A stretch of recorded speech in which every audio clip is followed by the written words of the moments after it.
Panvel to Kudal आम्ही जनशताब्दी एक्सप्रेसने प्रवास केला. तिथून आम्ही किनारा रिसॉर्ट जे की तारकर्ली बीच जवळच आम्ही बुक केलं होतं तेथील दृश्य.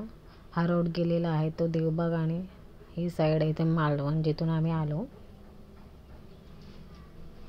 तेथील ह्या नारळीच्या बागा.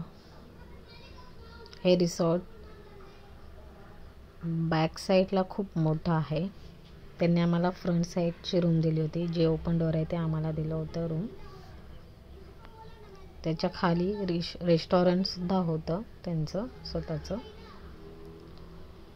मॉर्निंगचा नाश्ता आंबोली मिसळ अंडा ब्रेड खाऊन आम्ही निघालो दांडी बीचवर. दांडी बीचवर गेल्यानंतर तेथे आम्ही रायडिंगसाठी पॅकेज घेतलं होतं. त्यांनी आम्हाला बोटीमध्ये घेऊन गेले आणि समुद्राच्या मधोमध स्पीड बोटमध्ये आम्हाला नेण्यात आलं जिथे पॅरासेलिंग केलं जातं. पॅरासेलिंगचा एक्सपिरियन्स घेताना मी पॅराशूट जसं वरती जात होतं तशी भीती वाटत होती.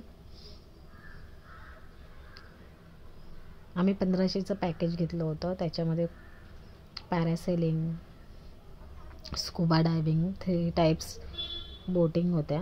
याच्यामध्ये बोटिंगमध्ये गेल्यानंतर आम्हाला सांगण्यात आलं की डीप पॅरासेलिंगसाठी 200 एक्स्ट्रा ज्यांना घ्यायचं असेल त्यांच्यासाठी. डीप पॅरासेलिंग म्हणजे पाण्यामध्ये 2-3 टाईम्स ते डीप करून घेतात आणि नंतर ते पॅराशूट हवेमध्ये नेलं जातं. त्याला डीप पॅरासेलिंग म्हणतात. त्याचे त्यांनी 200 एक्स्ट्रा घेतले. पॅकेज आमचं 1500चं होतं. त्याच्यानंतर आम्हाला त्यांनी बोटिंग करून स्कुबा डायव्हिंगसाठी नेलं. सिंधुदुर्ग फोर्टच्या जवळच त्यांनी आम्हाला स्कुबासाठी नेलं. तिथे खूप सारे बोट्स होत्या. स्कुबासाठी ऑक्सिजन किट घालून तोंडाने श्वासोच्छ्वास करण्याची प्रॅक्टिस केली जाते 2-3 मिनिट्स. कारण पाण्यामध्ये आपण नाकाने श्वासोच्छ्वास घेऊ शकत नाही. त्याच्यासाठी तोंडाने श्वासोच्छ्वास घेण्याची प्रॅक्टिस करून ते आपल्याला पाण्याच्या तळाजवळ घेऊन गेले जातं जिथे मासे असतात. आपल्यासोबत 2 गार्ड असतात. एक आपल्याला घेऊन जाणारा, एक व्हिडिओ शूट करणारा. ते पाण्याच्या तळाजवळ जिथे मासे असतात तिथे आपल्याला घेऊन जातात. इथे मी मासे पकडताना, कारण माझ्या समोरच मासे मला दिसतात आणि मी त्यांना हात लावत नाही असं मला वाटत होतं. आधी मी घाबरली होती पण खाली गेल्यानंतर माझी भीती गेली. दुपारचं लंच करताना पापलेट थाळी. त्यानंतर आम्ही तारकर्ली बीचवर स्कूटीने गेलो.